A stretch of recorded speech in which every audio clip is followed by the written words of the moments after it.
is I have, all of this, to get people to speak my language, I have to teach them all this stuff before I can teach them how to access the information. Getting at, or what I had been getting at when I was talking about like the stepping stones that you're here, most people are here like bridging that gap, and I think that education is exactly what you need, because otherwise people don't understand at all what you're writing, and it's too important. You're gonna get like, I think without the education, you're severely limiting your audience. The people well, that's the thing, is like they don't their paradigm of how they see reality is so tainted compared to what it really is. Yeah. That I have to figure out the steps that create the bridge to get them to there. And the problem is, if I just present the information that I have, it won't translate in a way that they can apply. Sure. So it'll either create too much cognitive dissonance, or it'll resistance. Yeah, well, because I'm using words they've heard before, but in a new context. Yeah. And so there's an application that I'm trying to break through the ice of the woo-woo crap that has really programmed us to run away from concepts that are actually could be healing if we use them correctly. Exactly. There's like even the crystal world, it has a lot of woo-woo in it and metaphysics, because people don't understand how crystals actually work and why some work and some don't. And those are very powerful healing tools when they can be used for specific purposes. But people don't know that. They don't even think to go there, because there's so much woo-woo behind it that people won't even step forward. Or it's a feminine thing. The woo-woo plus the the money, the marketing and the capital. You know what I mean? Like it's turned into product, like a product. Yeah, and I think as a product that you too, can buy and I think whatever. that too is everything becomes a product instead of a message. Yeah. And my product really is the message. Yeah. And if people if I can translate what my experience was that collected all these things in a way that can shift people's paradigm, then they'll receive the abilities that I'm trying to deliver to them without me having to teach them how to access those abilities. But I think there's a lot of gaps. I think the first thing you should tell people, or have people kind of think about is the resistance they have. Well, I have to speak their language, but I think what I have to do is draw a map of the world. Yeah. And so have people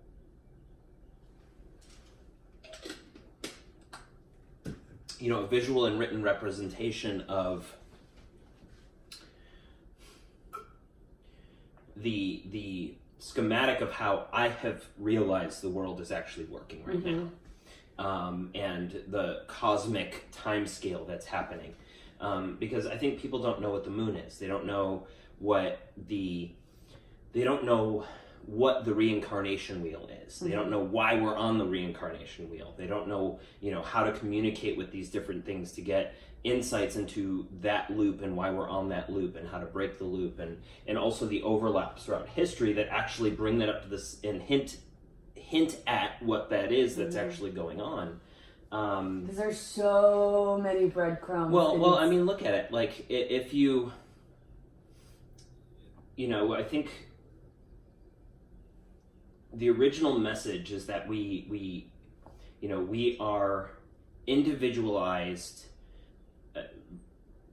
pieces of divinity. And so initially we are programmed to, with the woo-woo that we are all one. And ultimately, at a very distant high level, we came from that infinite oneness. But we are here as individuated versions of that to experience the individualization of that divinity. Sure. And so we start with layers upon layers of programming designed to damper our light, originally with the argument of, you have to forget so you can remember who you are. And it's the remembering of who you are that's the fun part. So just keep coming back down and remembering who you are. That's what we're here to do. And so that's an endless loop where we keep being reincarnated, remembering who we are. And so people don't even know what that even looks like, what is actually happening here. And so if you look at the story of the moon, and I've talked about a lot, you know, even before, just planting seeds about angular momentum and how the tidal locking of the moon revolving around the earth was altering the magnetic field output of the planet, and that was altering us, and changing climate and all those different things, because as that angular momentum shifts and this slows down, the rotation of the planet slows down and the magnetic field collapses and the electrical field increases. So they're always proportional that way. And so, you know, it was explaining the impact of the moon on our system. But what I didn't realize was that the moon revolving around the earth is creating a vortex, and the moon was not always there. And so that's the piece that I discovered more recently that I really am excited to tell people about, is the fact that, you know, the moon and Saturn were not where they were always. And building out the picture of the evidence that shows Saturn didn't always have rings, and Saturn used to be our sun. And that's why philosophers way back when thought the sun revolved around the earth, because it used to, right? And then at some point in history, those things were moved and changed because an agenda changed. And the moon was put in place and Saturn was put in place because there are different informational signals that they're outputting to allow us to stay in that loop. And the way that that happens is the revolving of the moon around the planet creates a gravitational vortex on this planet. And this gravitational vortex is a resonant vortex at the frequency of basically source. Is what I am going to call it. And so when that anchors, it actually causes a compression of our density. So our beingness globally is existing in multiple dimensions. And so as that etheric gravity increases, or gravity, it might be gravity in general. It might actually be gravity. Which is why gravity doesn't work on the quantum level, because it's a construct that is from the outside in, not from the planet itself. That's probably why you can't totally peg down string theory and all that kind of stuff. That's why they can't connect it, because it is a human made. It's not a human made. It's a artificial construct. Sure. And so what's happening is this creates that gravity that tethers our soul both to the body and to this physical three-dimensional plane where the density is compacted. And so when we die and are pulled out of this physical body, because of that vortex that's created, instead of our body being able to untether and go wherever it wants, there's effectively a cosmic net around the planet. And that cosmic net, as when we pass away, it basically creates gravity. So instead of us going to the higher astral planes, we end up in a lower astral plane where religious programming and social programming, cultural programming still exist. And after a period of rest, we're greeted by our guides that come to us and say, you still have work to do. You still have things to clear. You still have a bunch of things based on the religious programs and paradigms that you've been operating on up until that point. And so they might take the form of a grandmother. They might take the form of someone you recognize or love, and they will try to convince you that your work isn't finished and that you need to go towards the Father, back to the light, and continue your work. And so this light is actually a blast of this tunnel, this light that we walk back to, is actually a blast of etheric and nuclear energy. And that blast of nuclear energy, as we walk through it, wipes the hard drive. It wipes the hard drive. Totally. And so we lose all of our memories before we come back down here to completely start that loop again. Not realizing the loop isn't for us or work that we need to do. We're not coming here to clear our karma and do all this work. We are effectively being batteries for whoever is keeping us in that reincarnation loop. Okay? And the only way to get out of the reincarnation loop is to become light enough to escape gravity.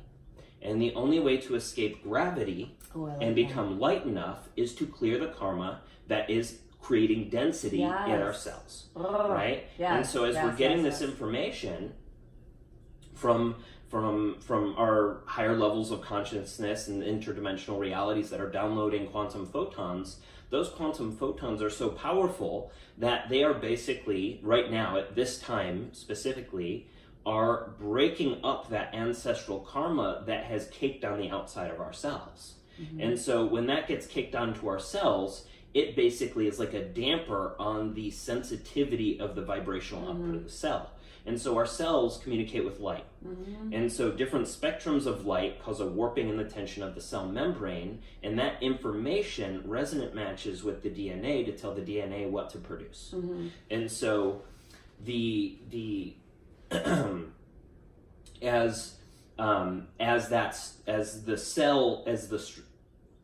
what we miss is that magnetic fields of different varieties are going to structure the water in different ways. And so if we are pumped with fluoride, if we're pumped with 5G signals, if we're pumped with dampeners from the moon, all of these things are basically like taking a trumpet and putting a mute on it. And so you're basically holding the resonance of what that can do, and it limits the bandwidth of information that can be sent and received by the cell.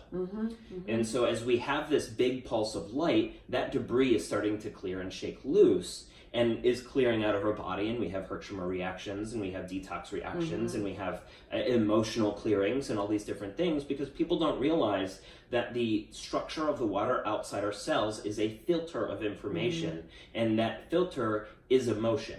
And so that emotion changes the way that that structure of water vibrates because of how densely structured those hydrogen bonds are. And so as you bathe with native magnetic fields and you get healthy signals that are regulating and you clear your karma, the structure of that water becomes thinner and thinner and thinner and lighter and lighter and lighter and more sensitive to higher frequencies and wider bandwidths of information.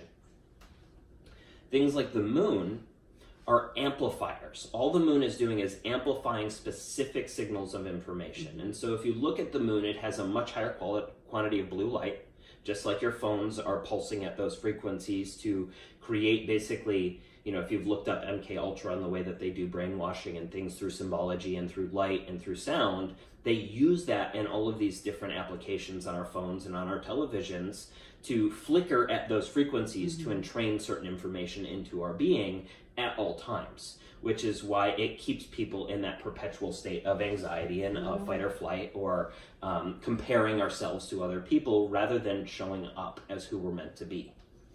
And the moon is effectively that reflector that is not only creating a damper of signals, but we look at how Saturn and some of the other things in our solar system are also impacting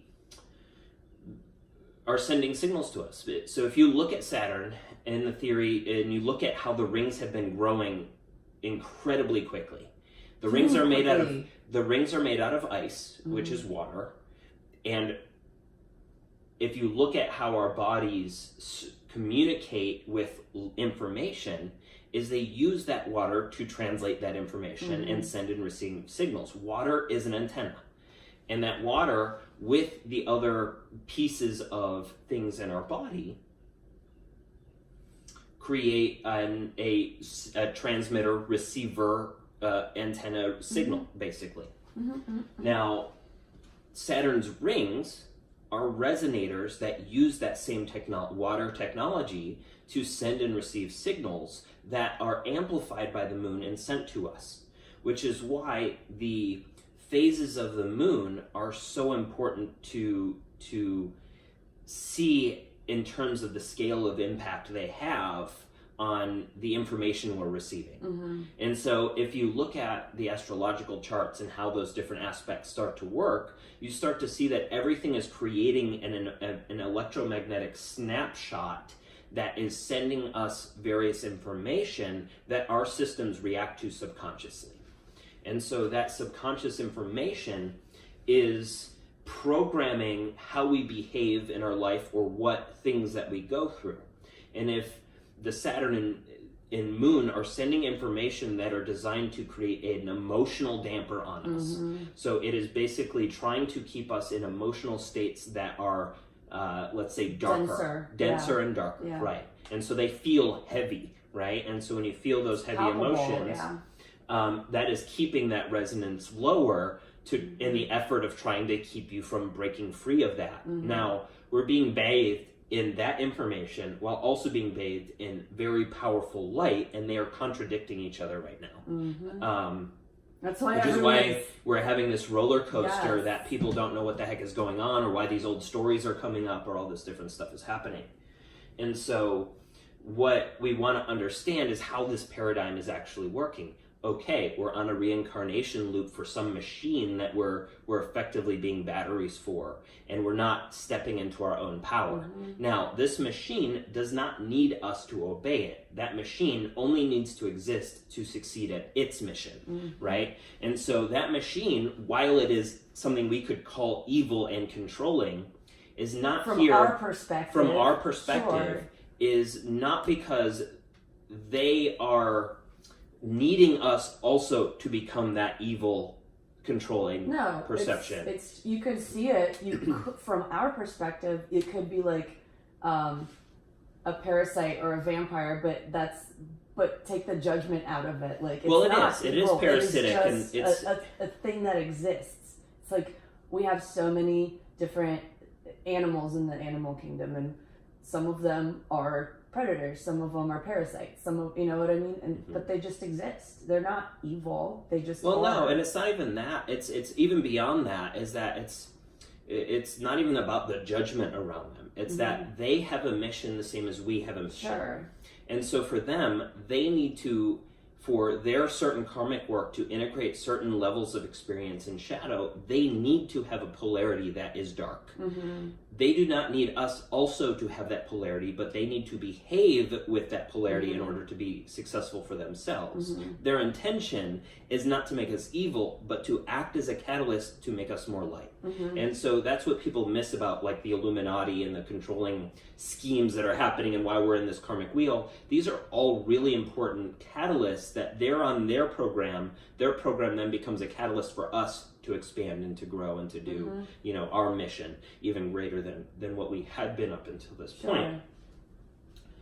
And a lot of that is changing right now because certain constructs have changed over the last couple of years. So some of these entities that were imprinting all this programming have left 2 years. They left 2 years ago. And so once they left, it opened up doorways for some of these things to change and to stop looping and to start building a new bridge towards allowing us to expand into that ability. And so once that happened, our three-dimensional reality or our third density reality changed. And a bridge opened up, which is the karmic bridge to the fifth density reality. And what people get mistaken is that density equals dimension. And I think I explained this not too long ago, but we are multi-dimensional beings that exist on all 12 dimensions simultaneously. But we are third density experience here on this planet. And what's happening is we are, as we clear this karma and as we clear our programming and as we get outside of the outside, if we get away from the outside influences that are trying to manipulate our perceptions through symbols and other information, we begin to receive and send greater bandwidths of information. We become lighter and less dense, and that less density is what allows us to have a grander experience and tap into more ability and whatever else. And so this bridge, gravity doesn't pull as hard. Exactly. And so, this fake gravity doesn't pull as hard. And, that's why we can fly in our dreams and the things that we can do in our dreams, because we have, like, all of that creativity is not because we came up with it in our brain. It's because it exists and we tapped into it. And anybody can tap into any level of creativity or wisdom or knowledge once they clear the layers of things that dampen that information. And it's really cool. What you see is as you break that and reduce the density, you start to realize that, that's why people are saying, oh, we're going from 3D to 5D, and people are like, what about 4D? You know, and they're like, what's the fourth dimension? And it's like, no, it's not a dimension, it's a density, and the fourth density is a bridge. And the fourth density is the karmic bridge. And that karmic bridge was broken actually a week or two ago. And that bridge was broken and will take about 50 to 100 years to crumble. And as that's crumbling, people will be shedding those layers of programming and stepping more into their soul's true purpose of why they're here and what they can experience in this type of reality, because it is unique compared to anything else that's out there. And there are a lot of other entities that have come here to on both sides of the equation to help us accelerate and help and catalyze. Yeah. And so there's a lot of things that are all working together right now to bring that into focus.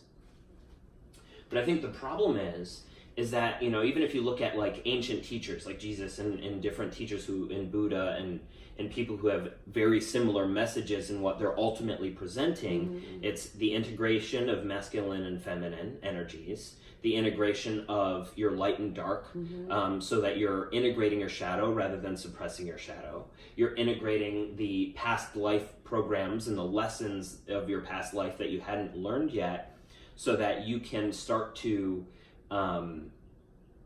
really just integrate those lessons and become whole, is really what that means. Is instead of having the shame around what you desire and the shame around how your behaviors affect certain things, you accept that those are part of you. And part of that puzzle is understanding where those lessons even were and where those lessons even are. And a lot of people go through past life regression and different things to look at that kind of stuff. And there's different modalities to look at how you died in past lives and the lessons you were meant to learn. I used color, obviously, and the death lines and that kind of stuff, and had dreams of how I died. Several times. Every time I do that treatment, I had dreams of how I died. Bunches of them. And so you get really interesting insights. But the cool thing about those types of treatments is it clears the fears and traumas that were created by the ways that you died or experienced your past lives. And I think what people don't realize is that karma and those lessons are embedded effectively in your DNA and your cell membranes before you even have perception. And so you came down here, your blood type effectively dictates what soul can enter what body. And that's how the parents of these organizations are able to track and keep finances and power in certain families. And we come down with that same identity into certain bodies with certain purposes, and we pick our parents for certain lessons that we're here to learn, and we choose all of that before we come down here, and we choose all the ways that we're going to interact and come through, and then it's up to us and our free will to recognize that path crossing and that star crossing so that we can use it for what it's meant to be, and that's the catalyst to help us learn some kind of lesson. And we picked our parents, and we agreed with our parents that they were going to fuck us up when we're being born in some way, you know, and so that we could learn whatever lesson that we needed to learn. And I think people don't realize how much of an impact prenatal trauma and prenatal, meaning while you're in the womb, has on your behavior for the rest of your life. Well, and you're absorbing. Well, not only that, you have so many patterns that are at such a reptilian subconscious level that underlie the things you're actually seeing in your life. And so even if you're having relationships that are doing the wrong thing and you're learning that you need to speak your truth when the opportunity is presented to you, which basically means ask when you need something. And if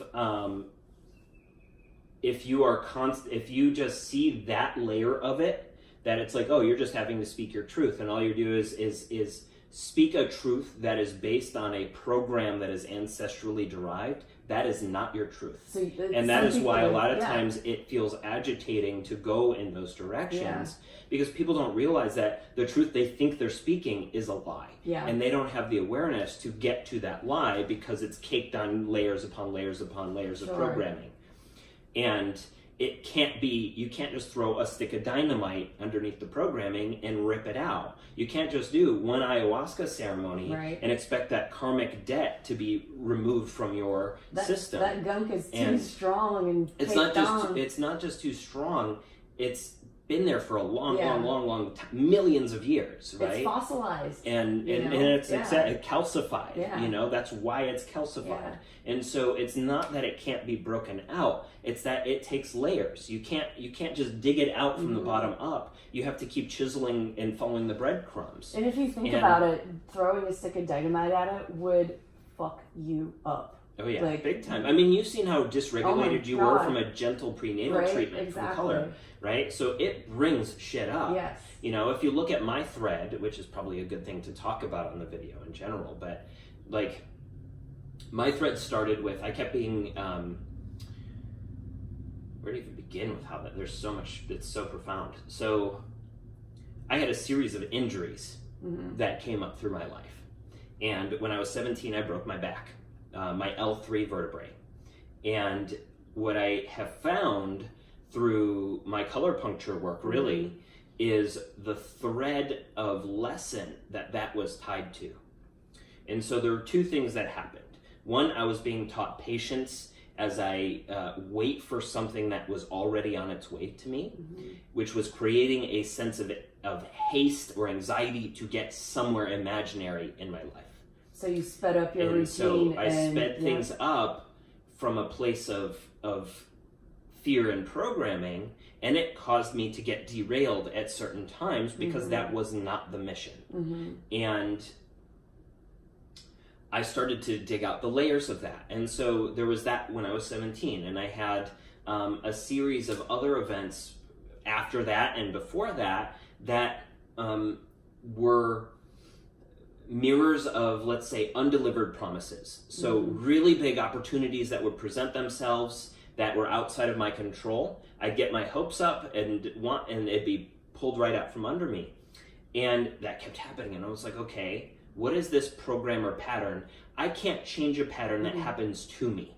Sure. That is something that's coming from inside out and then bouncing back to me. And if I'm not aware of something that is outputting that energy, how can I even begin to change that? Sure. It's like, for example, when I had, customers stealing from me back when I did my electronics business or those different things, where it was always something that it was not a choice I was making that caused it to happen. It was a thing that was like me getting T-boned by a truck out of nowhere.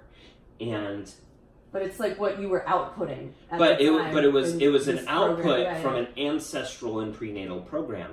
And so we kept digging back to the layers. And so we did the transmitter relays.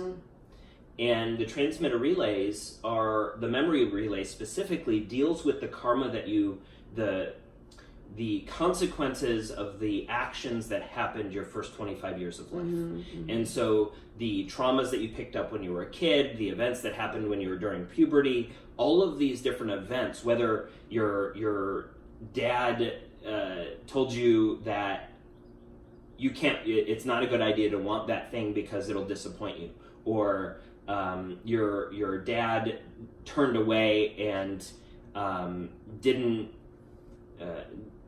didn't help you up when you fell down and helped everybody else around you. And so those kinds of stories, when your dad turns away the one time, you may not realize how deeply anchored that trauma is, but it shows up in all of your interactions and all of your relationships. And so when I did my transmitters, on each of the circles, I had a point on my circle, which was the age 3 point. And so as we dug out, there's 8 circles on the memory relay for the transmitter relay therapy, and each circle deals with a different element of your experience here and now. And so the first circle is the first 25 years of life. The second circle is the quadrants, or the sectors of life, which are 0 to 33, 33 to 66, and 66 to death. And then the third one is your Bardo and function circles, which is basically your program, but also how that manifests on the physical body. And the first 4 deal with the physical here and now life. And the 5th through 8th circles deal with the soul's program and lessons that it's here to learn. So once you get to the 5th circle, you're dealing with your blind spot, so that goes actually straight across the eyes. The 6th is your it reveals your tragic flaw, let's say that. And then the 7th circle causes you to have victory over yourself, is the way it's caused. And so what that 7th circle brought up to me is we found the age 3 point that kept coming up. And then we did a ray that we finally found where that age 3 point was actually showing up and embedding into my experience. And that was on the 7th circle, or victory over myself. And I got some really cool insights when I did that treatment that brought up my event that happened when I was 3. And when I was 3 years old, I was at my great-grandmother's house playing in the backyard with my brother. And I wanted to be let in the house. And my great-grandmother had a glass front door. And I remember reaching up and not being able to reach the handle. And instead of basically knocking and letting my family come to me to let me in, I was impatient and I jumped through the glass door. And I still have scars on my arm and different things that happened. And that was a thread that I first thought was the thread that created the series of patterns for impatience and haste and things that I'd asked for something and I wasn't patient enough to wait and allow the thing to come to me. Or the relationships that I would enter too quickly because I wasn't willing to be patient. Or the decisions I would make hastily, or whatever that case is, thinking that was it. And so once I cleared that, I was able to relax. But that wasn't it. And so I started to look even deeper. And a couple of days ago even was when I came up with some of these discoveries that were really, really cool. So I was trying to dig into where is that underlying program that caused that age 3 time, because there's still something operating in there that I wasn't able to dig out at the time. And so I started to go back further and realized, okay, I was about to smoke some mapacho, actually, and the ashes jumped off of the mapacho onto my socks and burned holes in my socks and in my feet on the spots, on points that were prenatal points. So the prenatal treatments deal with the time when you were in the womb and the karma that was picked up while you were pre-perception. So the interactions between everything that happened to your mother happened to you while you're in the womb. And so if, like for me, at 9 weeks, my mom was basically being bullied by my grandmother and dimming her light. And so everything that was happening was in an effort to say, you're happy, we're not happy, we don't want you to be happy, and crushing. Sure. And so that was there, and that mapped out to certain areas on the middle of my back where I kept dislocating my ribs every time my customers would bully me, basically. And I was bullied all growing up, and so there was a thread of being bullied all the way through that history because my mom was bullied while I was in her womb. Even more profound is the spot on my body line that showed up from the ashes. That body line lined up with a point in my birth process that was around 28 weeks. So to give people an idea, my mom was in labor for a couple of months before I was born, and I was still born almost 3 months premature. So I really wanted to be here. And I was really in a rush. And so all of that stuff was hurting to get me out of there, and she was really sick. And so I was having to fight to get out in whatever. That age point where the ashes landed on my foot lined up with my vertebrae point that I broke many years later. The same way that my age 3 point also lined up with the same vertebrae that I broke. And so now I see the prenatal treatment, I have the transmitter treatment at age 3, and then I see this thread throughout my life of the haste and the impatience and the rushing and the injuries that lined up with it to slow me down and say be still. And the events that said slow down and be still. This is coming, but you need certain things in place before you can run with this, because you have too much of an important mission to derail by getting a reward too soon. Sure. Right? And so there was a lot of that trauma, and that's the thing, is like, how could I possibly have connected those dots? There's no fucking way. By meditation, right? by Right. any other modality that exists. Well, I did not get there through my many, many, many nights with ayahuasca. Right. Ayahuasca cannot get you there. It is amorphous. It does work and it helps shift things, but ayahuasca is not precise. Color puncture is precise. It is like so, literally laser precise. It is laser right. precise. And so you work on very specific things that allow you to clear. And once that's cleared, those programs and traumas are gone. So the damsel in distress story disappeared and doesn't show up anymore.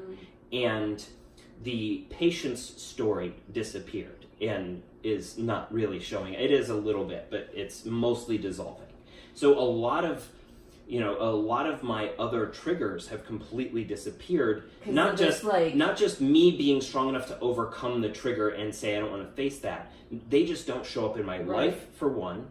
And even if they do, I do not even see them in the same light remotely. I don't even recognize that was a trigger. And so there are things from my memory that have been completely removed because I've cleared that trauma, and it allows me to shine without getting in my own way through programming that's been layered on.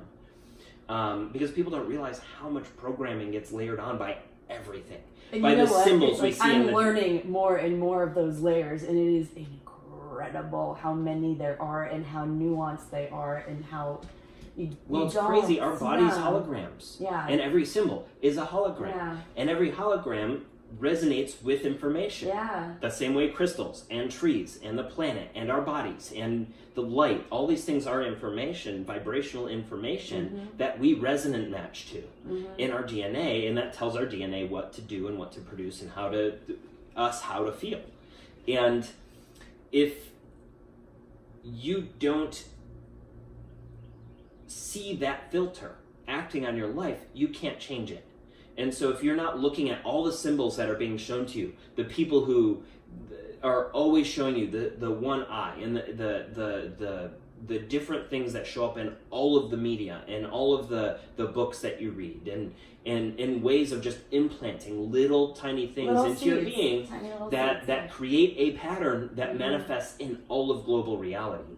And so those are things that are imprinted on everyone, and it's a collective consciousness problem that people have been programmed to operate on, not realizing you can disconnect from that operation and operate on your own thread. And that is what the world is having happen right now, is we're getting an opportunity to be able to do that, but it doesn't mean we can do it without work. You know? Well, if you think about, like, most of the time, you always hear, like, people always generally take the path of least resistance from point A to point B. So if your programs are running automatically, and that is the level of sight and consciousness that you understand, you're just going to keep chugging along running those programs until you have a catalyst. And that's color, or, like... Yeah, and that's the thing, is like, we're lucky enough to be alive in a time where we have an outside light that is helping us do that work without needing as much. I mean, you can clear. Not everybody wants an A+. Not everybody needs an A+. Not everybody needs to clear at that deep of a level to enjoy their mission here and to be able to do what they want to do. For me, I signed up for an A+, and I signed up to do that work. And so I am operating at much deeper levels than people have gone to, because that's what I signed up for when I came down here. And I also appreciate it now that I've been through it. Is it easy or fun? No. It's fucking sucked to go there. But that's why not everyone has a six-pack. That's why not everybody is able to tap into the frequencies that they're able to tap into. Being able to see auras and being able to have telekinetic abilities and being able to have ESP. All of these are ability to tune your radio transmitter to certain frequencies of vision. Yes. So that you can see that information with the right kind of eyes. And then interact with it And when you see it. But and what it means. And the problem is, like, people don't realize it's a cool idea when you've never experienced some of that stuff. But it also can be highly agitating and overwhelming and not that cool once you actually are able to open those gateways. It is useful from an intuitive and healer standpoint to see and know that stuff, because then I don't need to ask you for what you don't know. Right, exactly. And that has been a blessing working with my clients, where I don't really even care what they come in with because I already know. And because you see past their well, I see past their program understanding, and it's like that you see it because you've been there. Right, and that is a really powerful tool for me to not only be able to see that, but for me to basically be able to help people move forward past it. And because you need to be called out a little bit on it, or not just called out, but just have it revealed. Yeah. And so that you can choose whether that's something you want to work on or not. A lot of people don't. I mean, I've talked to Yvonne a million times about how many clients who think they want to do this work, and as soon as they do the treatment that starts to bring that debris up to the surface, they hit the hills and don't come back, because it doesn't feel good most of the time. You have to feel the stuff that you suppressed, and that suppression cakes it onto your cells. So if you feel the stuff that's suppressed, it's on its way out, you know. And I think people don't realize that it's here, and so they do this instead of allowing it to go, because it's not pleasant. And they're like this, and they're and I don't feel good, and I don't know how to sit still, and I don't know how to sit still. So the world breaks their ankle because they're not sitting still, and all they need to do is sit still, Plenty of time. And, you know, that's been my message for like. Well, how many times did you spill water everywhere? Right. You know, so that happens all the time for everybody, and you just have to see that when the universe is saying, settle down. But you're doing this because you're being told that you need to sit with whatever you're feeling, not run away from it. Right. And right now, you're doing and being busy, and your busyness is distracting you from what you're feeling, and keeping it suppressed. And the thing about busyness is, like, the things that you keep busy with might be, like, on their own, beneficial. Yeah. But people get lost in, oh, I'm going to the gym or whatever, or I'm doing something else healthy for my body, but that is still busyness from this standpoint, because you're running away from just sitting in it and letting it be, and you know, and it's like people get lost in that, and it's like, well, it's really hard because we're programmed. We're programmed that we need to go up. Yeah, and we're not doing enough. Yes, and that's not what we're here to do. We're not here to go up. To an imaginary up. Right. You know, there is no up. That's a one-dimensional path. Yeah, you know and we are not one-dimensional. We are multi-dimensional for a reason. Right? And that's why I posted what I posted the other day to say expansion is in every direction. Yeah. And so we need to integrate our shadow. We need to look down. We need to look up, because we are going in all of those directions. But to be able to like handle and hold that, the way I imagine it in my like mind's eye is like it's a sphere that's extending, but if you're holding back in one part of it, that sphere becomes distorted. You know what I mean? Sure. But it's also, it's not even that. It's that when we are always only looking up and holding on you're blind to all this too. You're blind to that, but you're also, you're looking at all this as fire. Yeah. And fire burns. But you cannot get to your kingdom without being close to fire. Yeah. Because fire is creation, and fire is also healing. Fire is that catalyst for destruction and creation. It's like the whole phoenix. Look at a forest that burns down, and the life that comes out of the soil. Exactly. And you have to create. And that's the thing, and like that's what people realize when they are around me a lot of times, when my energy is flowing, that it causes them to purge a lot of times. You've made me throw up before. You've also made me shit my pants just because there's so much energy that gets output when that's flowing that it causes healing in people. But they don't realize sometimes healing hurts. Healing is not fun. No, sometimes it's not. But that's okay. Like it's clearing. It's on its way out. But if you allow it to, like, if you don't block that dam of. But the thing is, I think people don't realize they think they're dissipating they're feeling. They don't realize that they're suppressing it. They're doing the same dampener that the moon and all these different things are doing, is they're trying to do this to something that is shaking.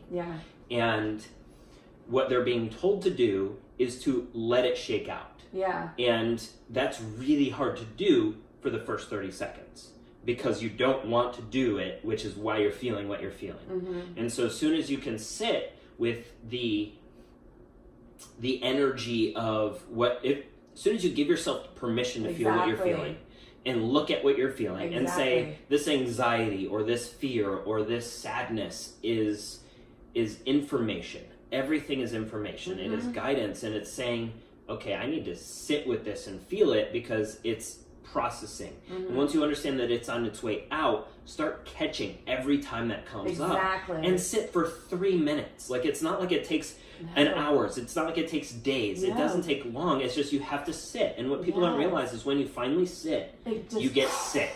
And they're like, why am I getting sick? I'm finally taking a vacation. I'm finally resting. It's like, because you haven't let your body downregulate. Your body has to downregulate to clear. You cannot detox when you're in fight or flight. It doesn't happen. Your body will not release toxins to your brain. It just won't. It doesn't want to do that. And that makes sense. So why would it want to do that? And so you have to downregulate, and you have to find that calmness in your cellular regulation, because that's where the emotions manifest, is in our body, not in our head. And allow that then to clear that dissipation by vibrating itself out in effectively ejecting the debris from the cells so that your body can get rid of it. And then your window opens. But you have to be willing to sit with it first.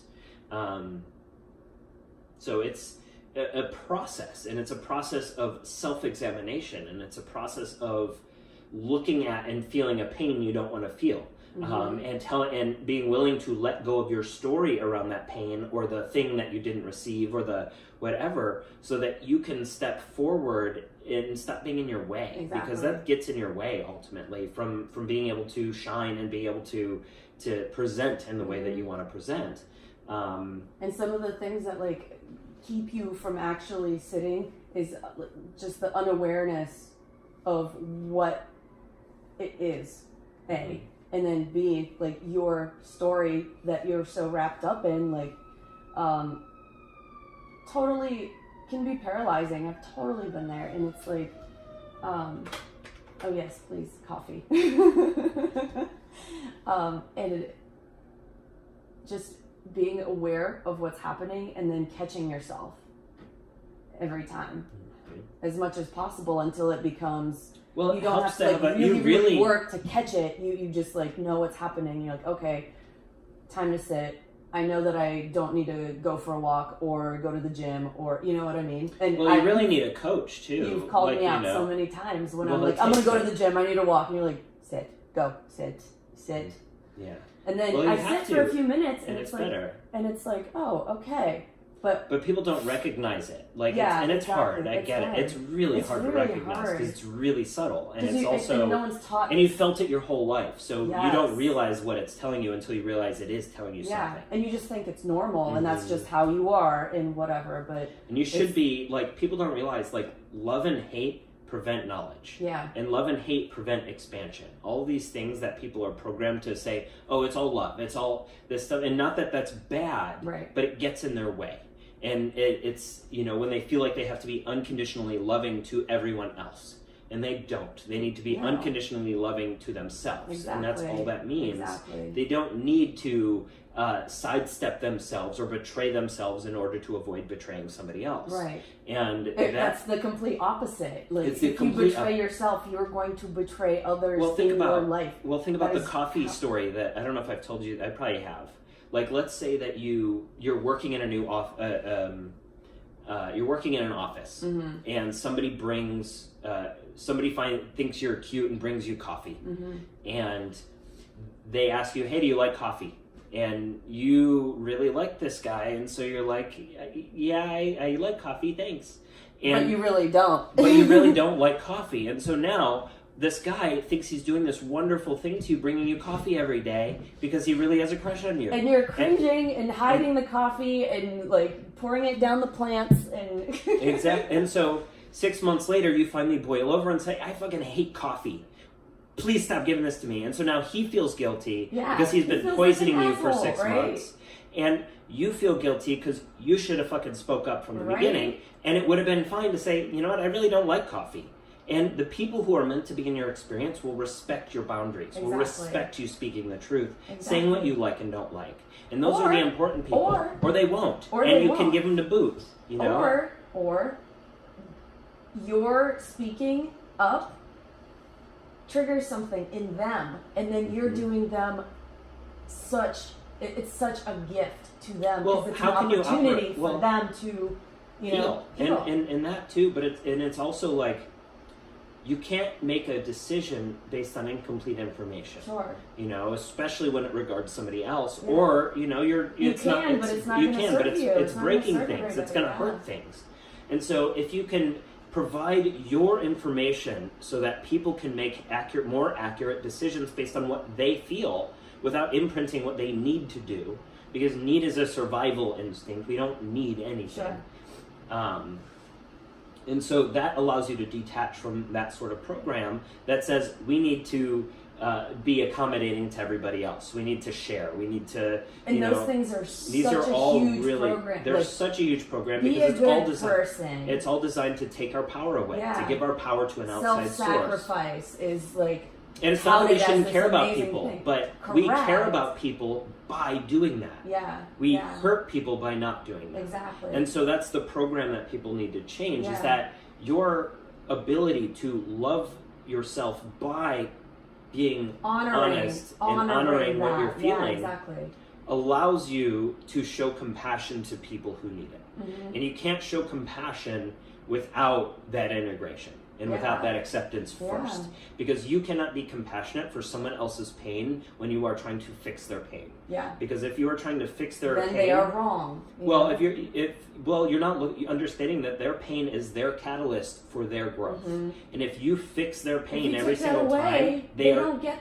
You're basically saying, okay, you're turning off their escalator. Yeah. And so you're not helping anybody by solving problems for them. And it doesn't feel good for you eventually, because that'll cause resentment. Like resentment, boatloads of resentment, and people do it all the time. Do you know how much resentment is floating around just because of like? How much time are we doing? Oh my God, this is 52 minutes. Oh, okay. We should wind it up, right? We should wind it up. We'll do more. Good show. Anyway, finish your thought now. We'll make coffee. Yes. Call it done. It's time. All right, let's call it done. Let's call it done. Thanks for watching, guys. This is our morning conversations. We're going to try and do more of these if you guys like them, to dig deeper and deeper into this stuff, because there's so much information. I'm not really sure where to even begin to present it. So we're just going to talk about it and start to flesh it out a little bit. And enjoy and pick up some nuggets and see what happens. Bye.